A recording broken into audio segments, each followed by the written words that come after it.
Bonjour, c'est Jessie. J'espère que vous allez bien. Aujourd'hui, je vous propose une délicieuse recette. Très très gourmande, parfaite pour la saison. C'est une boule à chocolat chaude que vous pourrez remplir avec des gourmandises de votre choix qui se font facilement dans du lait chaud. Hmm, Ça sent tellement bon. Ouh là là, c'est gourmand et c'est délicieux. Réalisons ensemble cette boule. Pour réaliser notre boule à chocolat chaud, il nous faut du chocolat, un tablé de chocolat concassé, environ 200 grammes pour 6 cavités de boules de chocolat, que une fois rassemblées, ça vous donne 3 boules. Voilà. Donc là, j'ai rempli mes cavités de chocolat avec mon chocolat fondu. Si vous êtes assez rapide, vous pouvez remplir toutes les cavités d'abord, ensuite on va étaler. Mais sinon, je vous conseille de remplir chaque cavité et étaler d'abord au fur et à mesure aussi.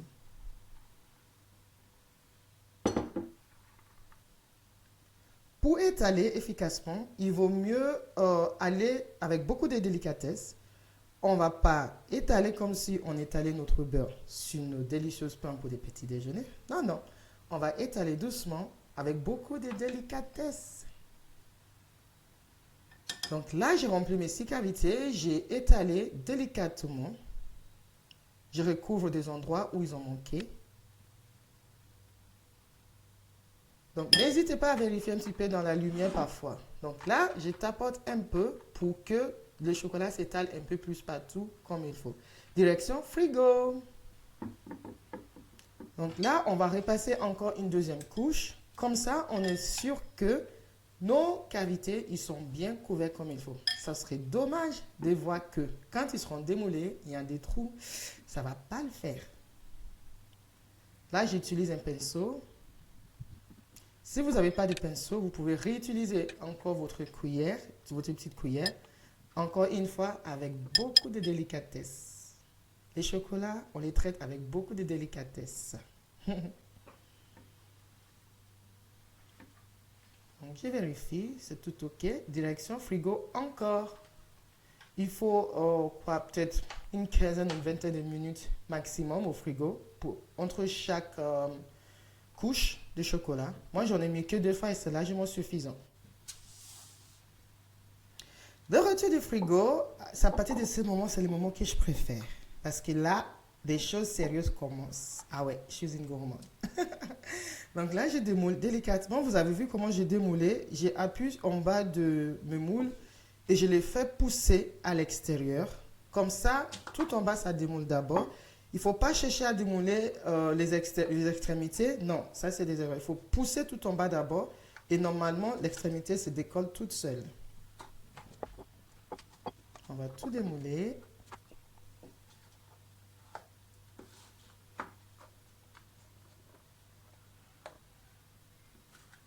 Toujours avec beaucoup de délicatesse. Donc là, j'ai chauffé de l'eau dans une marmite sur laquelle j'ai mis une assiette, une petite assiette. Donc là, je prends la température, c'est parfait, elle est chaude, pas trop, mais juste ce qu'il faut. Il faut que les chocolats se fondent pour qu'on puisse pouvoir enlever toutes les petites extra, je ne sais pas comment appeler ça, qui est au bord. Vous voyez tout ce qui est extra au bord là, pour enlever comme ça, on aura des cavités lisses et uniformes.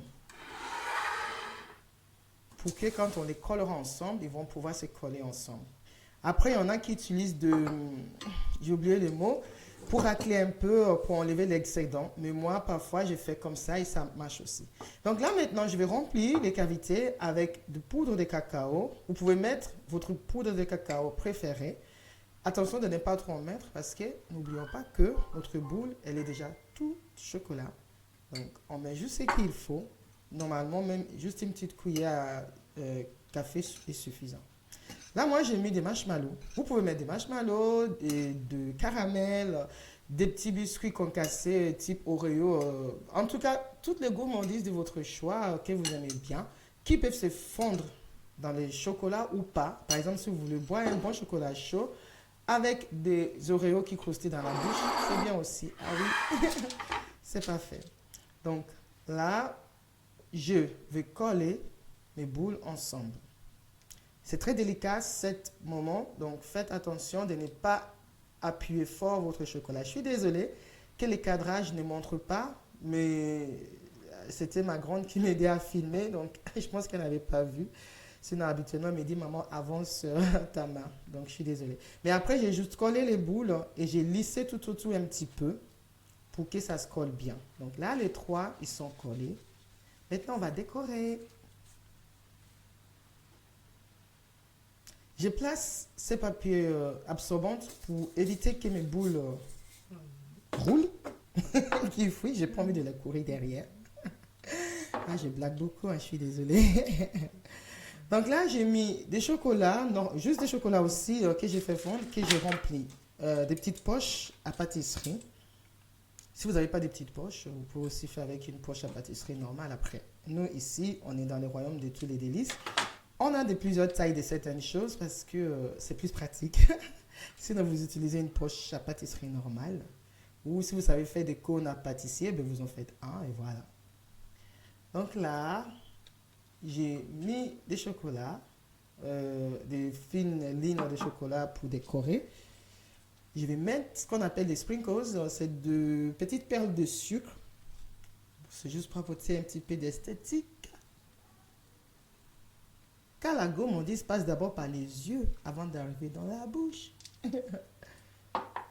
Évidemment, vous pouvez mettre la couleur de votre choix.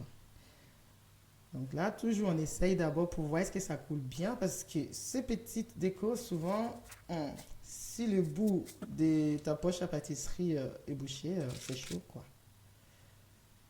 Dernière.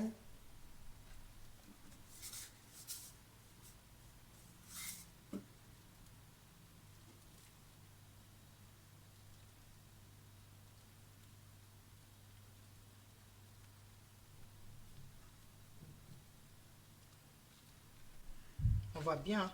Oui. Voilà, que le spectacle commence. Et hop. Wow.